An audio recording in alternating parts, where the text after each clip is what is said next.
hunt for Gaza tunnels. Yes, the battle against Hamas even goes underground. That's often how the militants sneak into Israel and take aim. Martin Savage takes us below.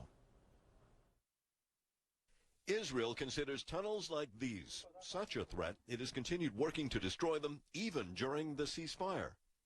So far, Israel Defense Forces say they've discovered more than 30 of what it calls terror tunnels running beneath the security border between Gaza into Israel.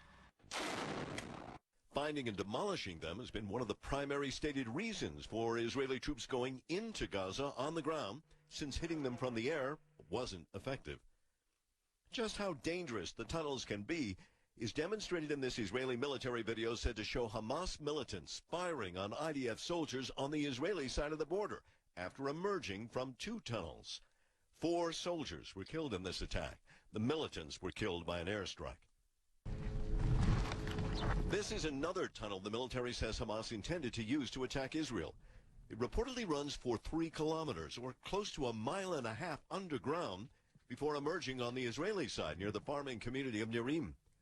The subterranean passageways are lined with tons of cement, have wiring for electricity, and the military says are used to move men and weapons undetected.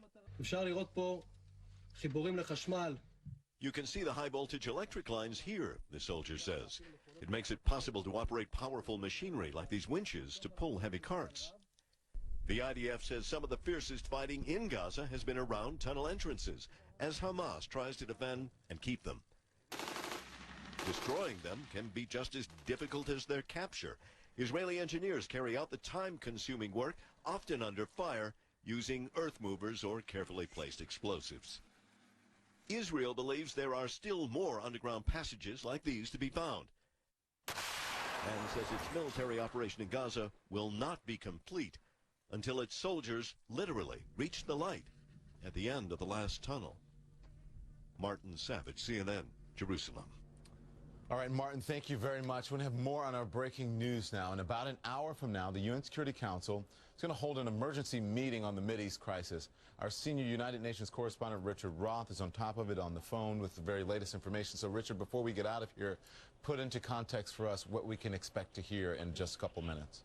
I mean, it sounds dramatic, Don. A midnight meeting, the Security Council, the UN group that's supposed to protect international peace and security. But, of course, it also shows how unable this august body can now deal with these types of crises. The Middle East has not been solved for decades, but even now fighting between Israel and Hamas and the powers, the diplomatic weight can't be brought there. And, of course, Hamas is not even recognized officially by the United Nations.